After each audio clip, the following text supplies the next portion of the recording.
Bienvenue au programme vidéo de l'EBBP. Écoutons maintenant le pasteur Bozzi. Alors, j'aimerais continuer dans l'épître de Jacques. On avait commencé avant la fin de l'année et nous sommes au chapitre 3, la fin du chapitre 3 dans l'épître de Jacques. Je vais lire donc les versets 13 à 18. Jacques 3, 13 à 18.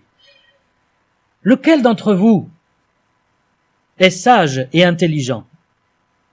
Qu'il montre ses œuvres par une bonne conduite, avec la douceur de la sagesse. Mais si vous avez dans votre cœur un zèle amer et un esprit de dispute, ne vous glorifiez pas et ne mentez pas contre la vérité. Cette sagesse n'est point celle qui vient d'en haut, mais elle est terrestre, charnelle, diabolique, démoniaque. Car là où il y a un zèle amer et un esprit de dispute, il y a du désordre et toutes sortes de mauvaises actions. La sagesse d'en haut est premièrement pure, ensuite pacifique, modérée, conciliante, pleine de miséricorde et de bons fruits, exempte de duplicité et d'hypocrisie. Le fruit de la justice est semé dans la paix par ceux qui recherchent la paix. Donc Jacques continue ses exhortations. Qu'est-ce qu'un chrétien authentique? Comment se manifeste un chrétien authentique? Parce que dans l'église à laquelle il s'adresse, il y avait des conflits, des problèmes, des disputes, de l'orgueil, toutes sortes de mauvaises choses qui se passaient, et Jacques est obligé de leur faire des exhortations, de leur dire, mais voilà ce que Dieu attend d'un vrai enfant de Dieu. Et le titre, c'est « Quelle est ma philosophie de vie ?» Là, il parle de la sagesse d'en haut et la sagesse d'en bas. Et en fait, cette sagesse, c'est « Quelle est ma philosophie de vie ?» Quel est le moteur de ma vie? Parce que notre conduite va être dictée par notre philosophie de vie. C'est pas parce que je vais à l'église le dimanche que je vais vivre comme un chrétien. On peut aller à l'église le dimanche et la semaine vivre comme un démon. Vous me dites, mais comment est-ce possible? Eh bien, l'être humain est tellement tortueux qu'il est capable de faire des choses pareilles. Et c'est pour ça que la parole de Dieu nous met en garde. Si tu es un enfant de Dieu, tu dois avoir une conduite digne d'un enfant de Dieu. Alors, quelle est la source de ma sagesse, de ma conduite, de ma philosophie de vie? Est-ce que ça vient d'en haut ou est-ce que ça vient d'en bas? La sagesse d'en bas, il donne 3 termes là. Elle est terrestre, charnelle, diabolique, littéralement, c'est plutôt démoniaque. Et c'est une sagesse donc qui est basée sur les choses de la terre, sur la nature humaine qui n'est pas bonne, contrairement à ce que les philosophes des Lumières ont voulu nous faire croire. L'homme au fond n'est pas bon. Il n'y a pas besoin d'aller très loin pour s'en rendre compte. Il suffit de regarder dans son propre cœur, sa propre âme. Nous ne sommes pas bons. Nous essayons, nous aimerions, nous avons un idéal peut-être de justice, mais dans notre conduite, nous ne sommes pas bons. Nous faisons plus de mal que de bien, et donc si on base notre sagesse sur notre nature, elle va pas être bonne. La sagesse naturelle n'est pas la bonne. C'est quoi la sagesse naturelle? C'est la sagesse un peu pragmatique, c'est-à-dire ce qui marche, c'est ce qui est bon. Ça me rapporte, c'est bon. C'est ça le pragmatisme. C'est ce qui m'intéresse, ce qui me rapporte. Peu importe si c'est bon ou mauvais, du moment que ça me rapporte. Donc, par exemple, quelqu'un qui vit par le vol, qui vole, qui pille, il se justifie en disant, mais ça me rapporte, pour l'instant j'ai pas été pris, donc tant que ça continue, je vais voler. Et c'est rare que le voleur se disent, oh quand même il faudrait pas voler, c'est pas bien, mais je vais le faire quand même. Mais non, le voleur se justifie par sa sagesse terrestre. Il dit, il y a des riches, moi je suis moins riche, donc c'est normal que j'aille voler les riches. Ils avaient qu'à pas avoir trop d'argent, ils n'avaient qu'à pas laisser leur porte ouverte. En fait, personne ne laisse sa porte ouverte, mais c'est ce qu'ils imaginent, que la porte leur tend les bras. Ou, je pense aux violeurs qui accusent les femmes en disant, cette femme m'a attiré, m'a séduit, ce n'est pas de ma faute. L'homme est vraiment tortueux et mauvais, il se justifie toujours, Et c'est la sagesse d'en bas. Elle est égoïste, la sagesse d'en bas. Elle est charnelle, elle n'est pas spirituelle. C'est-à-dire qu'elle cherche son intérêt, sa gloire. Elle cherche à dominer. Elle cherche le pouvoir. Elle cherche la séduction. Est-ce que je base ma vie sur ce genre de sagesse? Est-ce que mon moteur dans la vie, c'est moi? Est-ce que je suis égoïste, c'est-à-dire je pense d'abord à moi? Et même on peut être pire qu'égoïste, on peut être égocentrique, où je ne pense qu'à moi. C'est encore pire. Et après on a narcissique. Est-ce qu'on est égoïste, égocentrique, narcissique? On l'est tous, par notre nature. C'est la nature pécheresse. La chair, comme l'appelle le Nouveau Testament. Heureusement qu'on peut être sauvé. Heureusement que la grâce de Dieu peut nous transformer, faire de nous une nouvelle créature. Mais, même en tant que chrétien, je peux garder ma sagesse terrestre charnelle. Et c'est ça que Dieu et que Jacques veut dire ici. Attention à ne pas vous baser sur votre sagesse. Qu'est-ce que c'est cette sagesse? Par exemple, je vous donne des petits exemples. Est-ce que je peux doubler tout le monde dans la file d'attente? Hein, vous êtes là, vous faites la queue. Je sais pas si pendant le confinement vous avez été au magasin, le premier confinement. Parfois il y avait des queues d'une demi-heure, hein, au magasin, même plus parfois. Et vous êtes là, vous dites, ah, s'il y avait un moyen. Imaginez, il y a une porte dérobée, et vous dites, hop, si je pouvais passer par la porte. Mais il y a un panneau interdit, là. Oui, mais bon. Je suis pas du genre à attendre une heure, c'est ridicule, enfin, on va pas attendre des heures, et hop. Et ça, c'est la sagesse terrestre, charnelle. Si je peux tricher, si personne ne me prend, il n'y a pas mort d'homme, comme on dit. Est-ce que je peux recevoir de l'argent de l'État en faisant une fausse déclaration? Ça, c'est la sagesse terrestre. C'est-à-dire, l'État donne, il vérifie pas trop, alors moi j'ai fait une fausse déclaration et j'ai touché une allocation, pouf. En Corse, on est un peu spécialiste de ça, malheureusement. Il y a des gens qu'on connaît en Corse, ils n'ont jamais travaillé. Ils n'ont jamais eu un travail. Je les ai jamais vus aller au travail et ils n'ont jamais été au travail. Et très tôt, très jeunes, ils ont déclaré qu'ils étaient handicapés. Ils ont touché une pension, ils n'ont jamais été handicapés. Ils roulent en voiture, ils font tout ce que vous voulez, ils n'ont jamais handicapés. Alors ils vivent pas riches, hein, les allocations, hein, ça va pas très loin. Et ils vivent une petite vie médiocre dans le mensonge. Mais il dit, je vais pas travailler. Après, les Corses se plaignent hein, qu'on se moque d'eux, hein, qu'ils sont paresseux. Mais parfois, ils jouent le jeu un peu. Mais il n'y a pas qu'en Corse, hein, on le sait bien. Et ça, c'est la tentation humaine, de chercher la facilité, la paresse. Si je peux couper la file, si je peux gagner de l'argent sans travailler, allons-y. Bon, il faut faire quelques petits mensonges à droite à gauche. Et en France, on est assez spécialiste aussi, hein. La débrouille, le système D, les fausses déclarations, les faux arrêts maladie, etc. La sagesse terrestre d'en bas. Puis-je gagner des avantages en mentant? Puis-je monter au pouvoir par la manipulation et parfois même par la menace? Il y a des personnes, c'est leur fonctionnement, leur philosophie.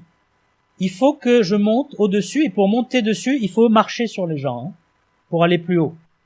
C'est la loi de la jungle et c'est leur façon de fonctionner. Si vous leur dites, mais est-ce que tu n'as pas pensé à travailler plus, par exemple, ou à faire une formation pour aller plus haut? Non, c'est pas ça sert. Si je peux manipuler et menacer les gens pour m'élever au-dessus d'eux.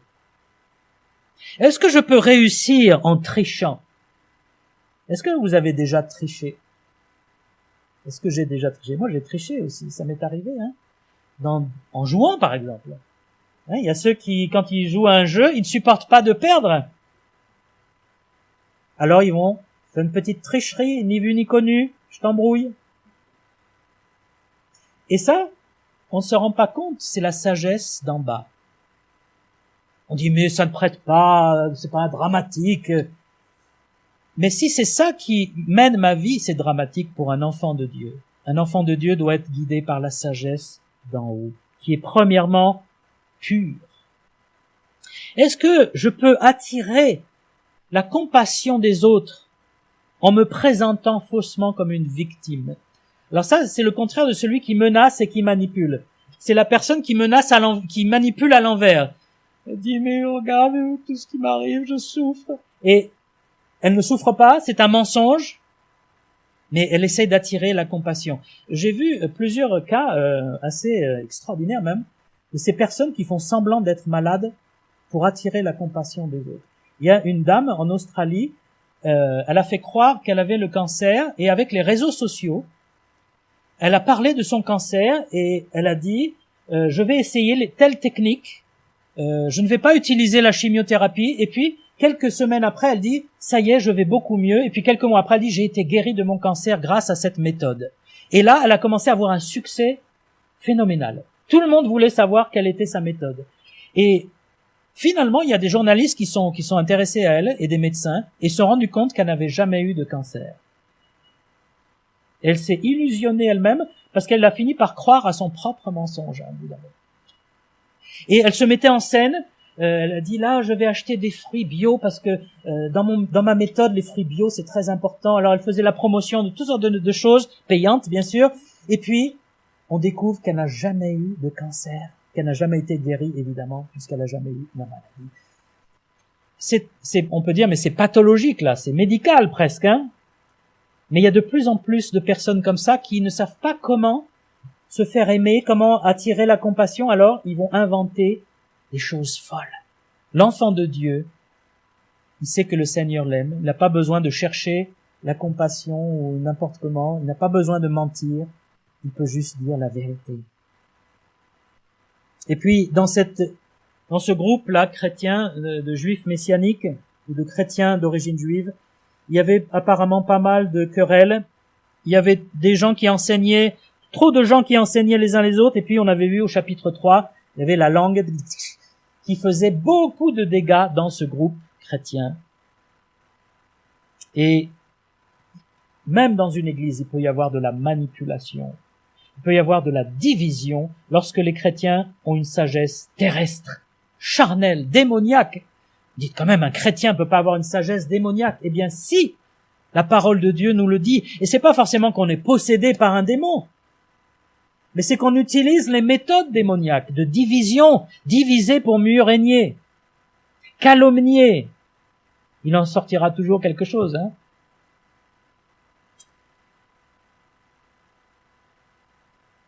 Ce qui compte, ce n'est pas notre apparence chrétienne, si on chante bien ou si on donne aux offrandes ou si on prie.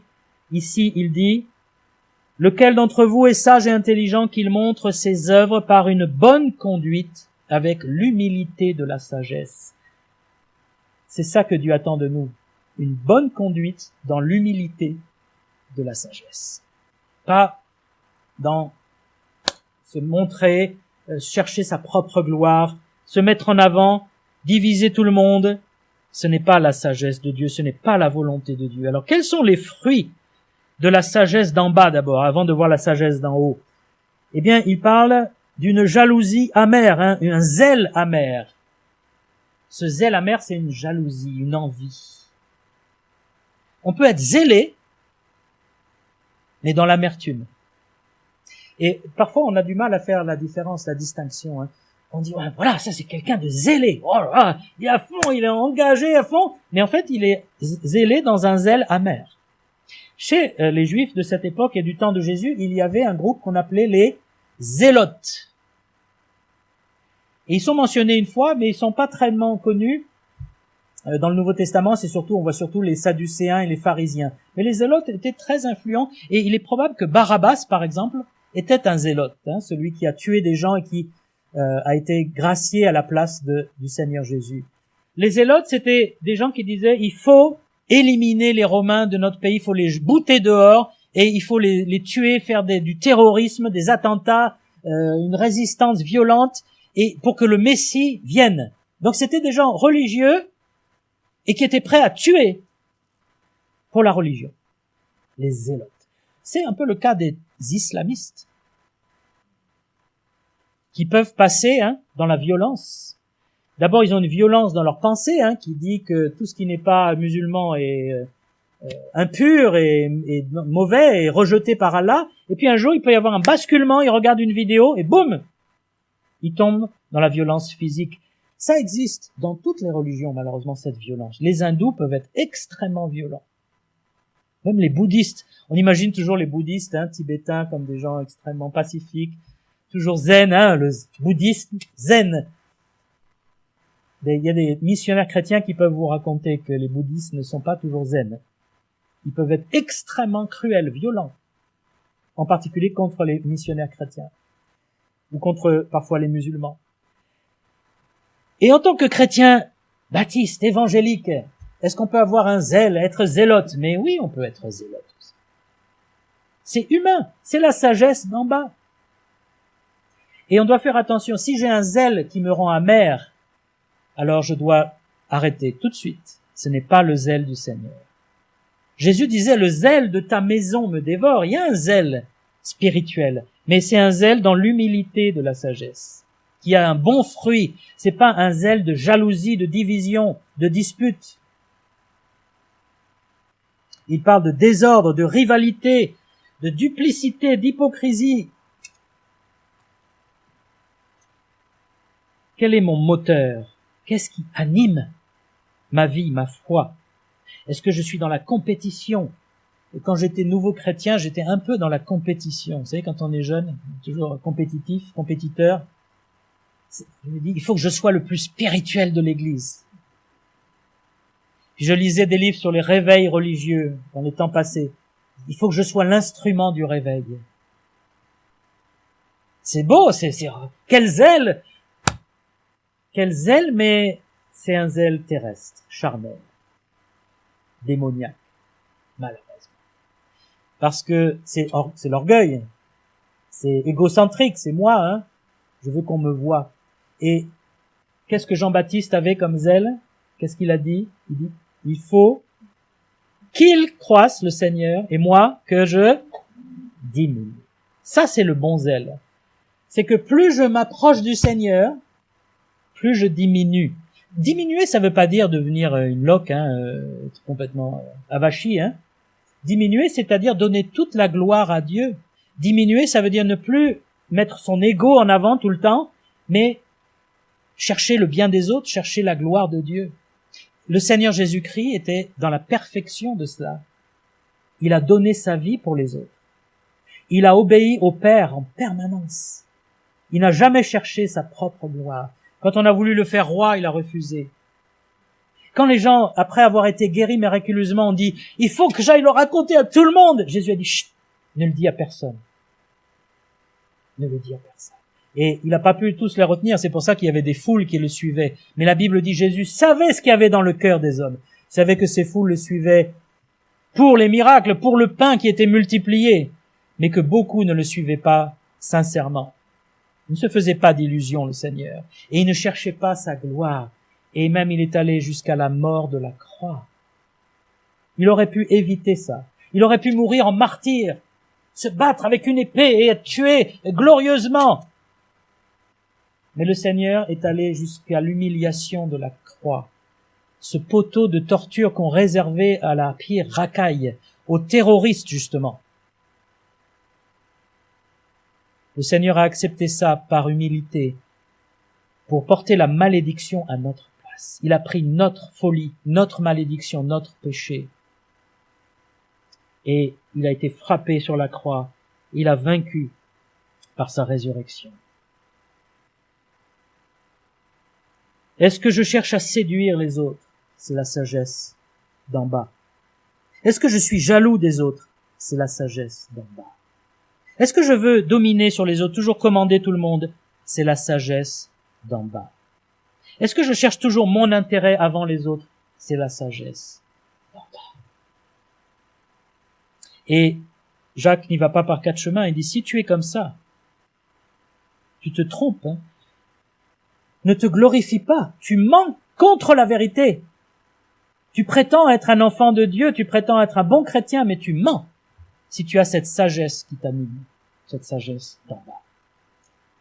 Alors bien sûr, Notre nature pécheresse ne va pas avouer tout cela et elle va trouver des justifications. Mais c'est les autres qui sont mauvais, alors je suis obligé de faire ça. J'ai des pulsions incontrôlables, c'est plus fort que moi.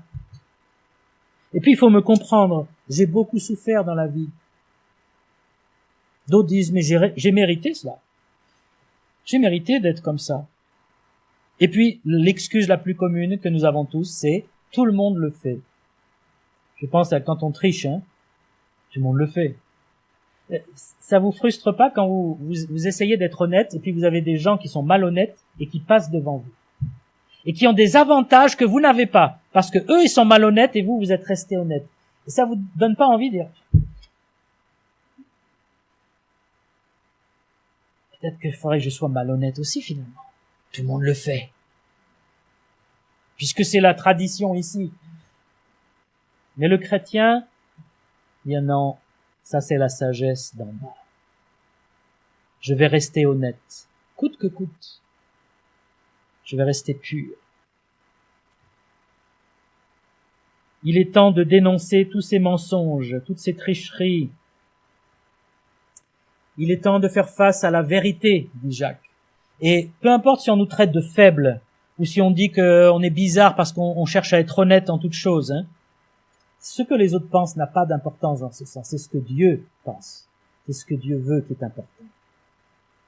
Et on ne veut pas avoir une sagesse démoniaque parce que ça cause, il dit, du désordre. Toutes sortes de mauvaises actions. La vraie sagesse de Dieu, elle est la sagesse d'en haut. Et j'aime bien cette expression qui vient du Père des Lumières, qui vient du Seigneur Jésus-Christ. C'est pas une sagesse qu'on trouve dans les livres, qu'on trouve dans la philosophie, qu'on trouve dans les religions humaines. C'est la sagesse qui vient directement d'en haut de Dieu. Et il faut la recevoir de Dieu.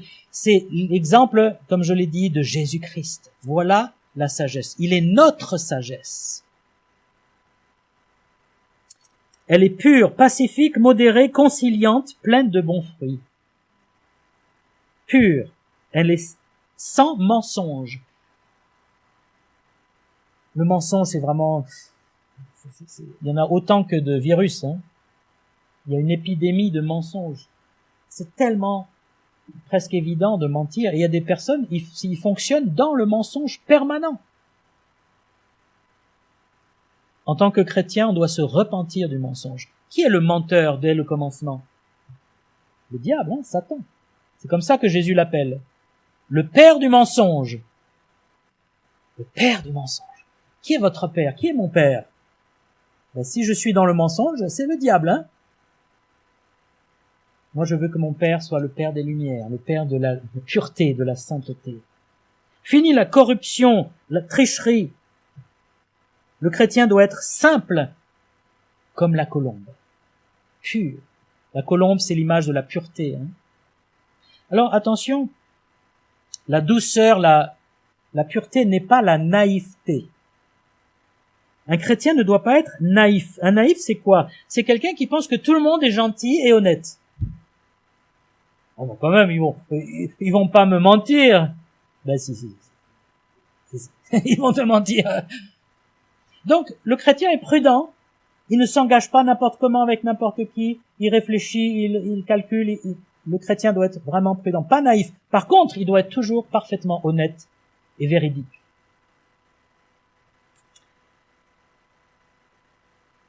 La sagesse d'en haut est pure. Heureux ceux qui procurent la paix, dit le Seigneur. Elle est pacifique, elle est modérée, elle est douce, elle est calme, elle est patiente. C'est pas une sagesse dure, cassante, méchante même. Dans le monde, il y a une crainte des gens qui sont durs. Et il y en a qui pensent qu'il faut être dur pour s'imposer. Et c'est ce qu'on nous apprend, d'abord à l'école, dans la cour de récréation. Si t'es pas plus dur que les autres, c'est toi qui vas te faire taper dessus. Et puis on vous apprend ça après, même dans le monde du travail. C'est les plus durs qui réussissent parfois, ou qui montent, ou qui sont chefs. Mais en tant que chrétien, on doit être doux, on doit être patient, on doit être modéré. Jésus a dit, « Je suis doux et humble de cœur. » alors nous devons imiter notre Seigneur, nous devons regarder à lui. C'est précieux d'avoir un sauveur qui est doux et humble de cœur. Le Seigneur n'est pas un dictateur, le Seigneur ne nous tape pas dessus, le Seigneur nous aime, il est gracieux, il est doux. Le Seigneur Jésus a dit aussi, dans le monde, les chefs tyrannisent les autres. Mais parmi vous qui n'en soit pas ainsi, que le premier soit le dernier. Et dans l'Église en particulier, nous ne devons pas agir comme le monde, où c'est la dureté qui prime, où on tyrannise les uns les autres, mais on doit au contraire pratiquer l'amour et l'humilité. Elle est conciliante, elle cherche toujours la réconciliation, la paix. Elle ne brise pas le roseau cassé, la sagesse d'en haut. Si le roseau est cassé, elle va pas, tiens, ben voilà. Non, elle va chercher à réparer les choses. Elle n'enfonce pas celui qui est en train de se noyer, Elle ne fait pas un croche-pied à celui qui est déjà en train de trébucher. La sagesse d'en haut répare, relève. Exemple, un couple qui est en difficulté. On ne va pas pousser au divorce. Ah ben là, vas-y. Non, on va pousser à la réparation, à la réconciliation. On va prier pour ça, on va travailler pour ça. C'est la sagesse d'en haut qui est conciliante. Attention, on ne fait pas de conciliation avec le monde et avec le diable. Conciliante, c'est jusqu'à un certain point. Je ne vais pas faire des conciliations avec le péché. On reste toujours dans la vérité de la parole et dans la pureté. Mais on est conciliant avec les autres. Et puis, elle est pleine de bons fruits. On reconnaît l'arbre à ses fruits. C'est une parole du Seigneur Jésus. Et combien c'est vrai. Un bon arbre porte du bon fruit. Donc, s'il n'y a pas des bons fruits, c'est qu'il y a un problème. Si ma vie ne porte pas des bons fruits, des fruits de justice, des fruits de paix, des bonnes choses, alors je dois me remettre en question. Est-ce que je ne suis pas animé par un zèle amer? S'il n'y a que du bruit, des dégâts, alors il faut que je me remette en question. Pour revenir aux zélotes, les zélotes ont fait la guerre aux Romains. Et qu'est-ce qui est arrivé en l'an 70? Les Romains ont écrasé Jérusalem, ont écrasé le peuple juif. Ils ont fait un siège de plusieurs semaines. Les gens sont morts de faim. Jésus avait dit, dès que vous voyez la ville investie, fuyez. Les zélotes ont dit, non, on va les écraser, les Romains, on va se battre jusqu'à la mort. Le zèle amer n'a pas de bons fruits.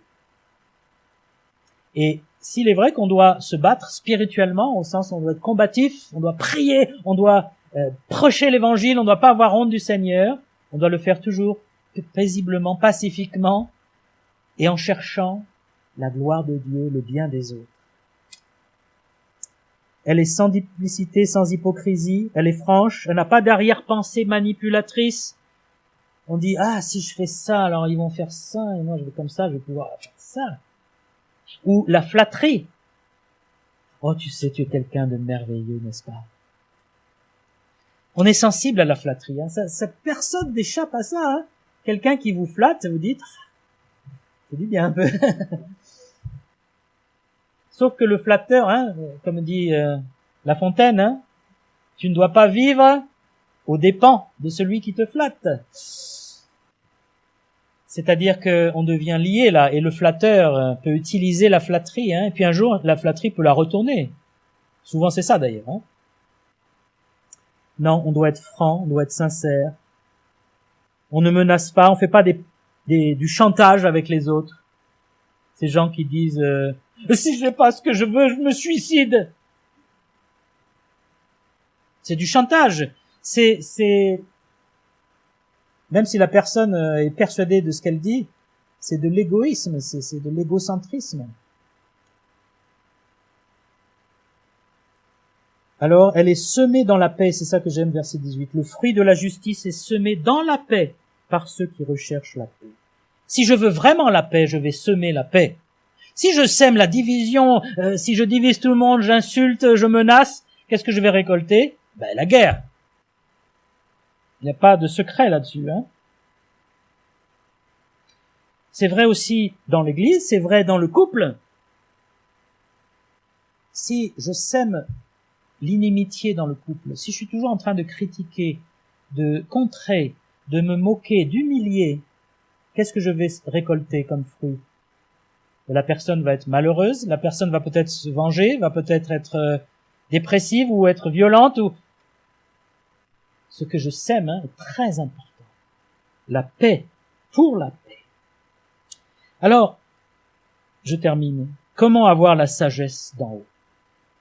Comment est-ce qu'on l'a, cette sagesse d'en haut? Parce qu'elle n'est pas naturelle chez nous. Elle est vraiment même surnaturelle. Il faut avoir reçu l'Esprit de Dieu, parce que c'est lui qui nous donne cette sagesse. C'est l'Esprit d'en haut, l'Esprit du Seigneur. Si je n'ai pas reçu l'Esprit de Dieu, je peux faire tous les efforts que je veux, je vais pas être humble, je vais pas être laisser passer les autres avant moi. Si j'ai l'esprit du monde, c'est moi d'abord. Après moi le déluge, vous connaissez l'expression. Après moi le déluge. Mais si j'ai reçu le Seigneur dans ma vie, si je me suis repenti de mes péchés, si je me suis converti, tourné vers Dieu, et si j'ai reçu son esprit, alors je peux avoir la sagesse d'en haut. Et il faut demander à Dieu la sagesse. C'est ce que dit Jacques au début, dit demandez la sagesse si vous ne l'avez pas. Et Dieu vous la donnera. Il faut être rempli de cet esprit de Jésus-Christ, l'esprit doux et humble de cœur. Son esprit, il veut qu'il habite en nous, il veut qu'il se manifeste en nous. Si je suis chrétien, je dois manifester les grâces de Christ, les vertus de Christ. Et puis, il faut aussi abandonner consciemment ces mauvais réflexes qu'on a depuis la naissance. Il y a un moment, il faut dire non, je ne veux plus agir avec le mensonge, je ne veux plus tricher, je ne veux plus manipuler les autres, je ne veux plus chercher à séduire ou à dominer, je veux être comme Dieu le veut. Et il y a quelque part un renoncement, un abandon du péché, et qui est remplacé par la sagesse d'en haut.